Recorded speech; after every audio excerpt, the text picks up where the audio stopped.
Di video lalu aku bikin siomay ayam. Nah, untuk kali ini aku bikin siomay ikan, tapi ikannya pakai ikan barakuda dan ini enak banget. Jadi kalian wajib coba. Pertama di sini aku tumis 2 batang daun bawang yang sudah dipotong-potong kecil seperti ini. Tumis sampai sedikit layu, kemudian sisihkan dengan minyaknya sekalian, kemudian dinginkan. Nah, pertama kita siapkan bahannya terlebih dahulu. Di sini udah aku siapkan 500 gram ikan barakuda yang sudah dipotong filet dan dibuang durinya. 1 buah labu siam yang sudah diparut kemudian diperas dan dibuang airnya. 100 gram es batu, setengah sendok teh merica bubuk, 1 bungkus kaldu bubuk, 3 siung bawang putih, daun bawang yang sudah ditumis sebelumnya, 1 butir putih telur, 2 sendok makan gula pasir, dan 2 sendok teh garam. Langkah pertama, masukkan ikan yang sudah difilet ke dalam chopper, masukkan putih telur, bawang putih, merica bubuk, kaldu bubuk, kemudian masukkan garam, gula, dan es batu. Setelah itu chopper semua bahan sampai benar-benar halus. Nah, kalau adonannya sudah halus, masukkan adonan ke dalam wadah, kemudian masukkan labu siam yang sudah diparut dan daun bawang yang sudah ditumis. Setelah itu aduk sampai semua bahan tercampur rata. Kalau semua bahan sudah tercampur rata, masukkan 40 gram tepung terigu dan 220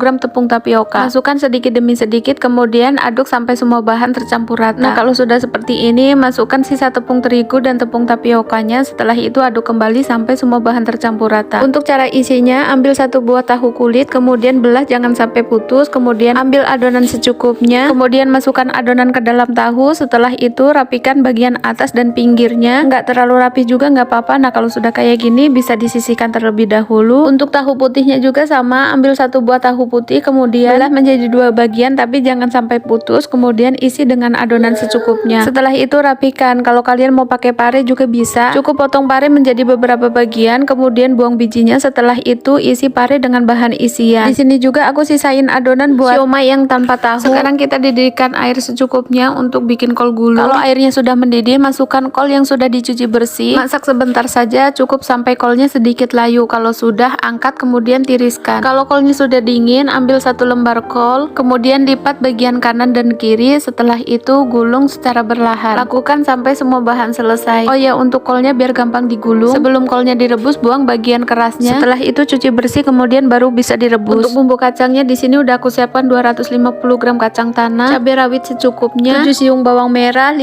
siung bawang putih, 5 butir kemiri, 10 buah cabai merah besar, 3 sendok makan air asam jawa, 80 gram gula merah, dan 1 sendok teh garam. Kalau kalian punya daun jeruk bisa juga dimasukkan. Berhubung aku nggak punya jadi nggak pakai. Nah, untuk cabai rawit di sini aku rebus terpisah. Jadi kalau kalian mau biar lebih simpel, nanti ditumis dulu kemudian di blender sekalian. Pertama kita panaskan minyak secukupnya, kemudian goreng kacang tanah. Goreng kacang tanahnya sampai matang. Nah, kalau sudah kecoklatan seperti ini bisa langsung diangkat kemudian tiriskan. Setelah itu sisakan sedikit minyak, kemudian tumis bawang merah, bawang putih, kemiri, dan cabai. Tumis sampai semua bahan sedikit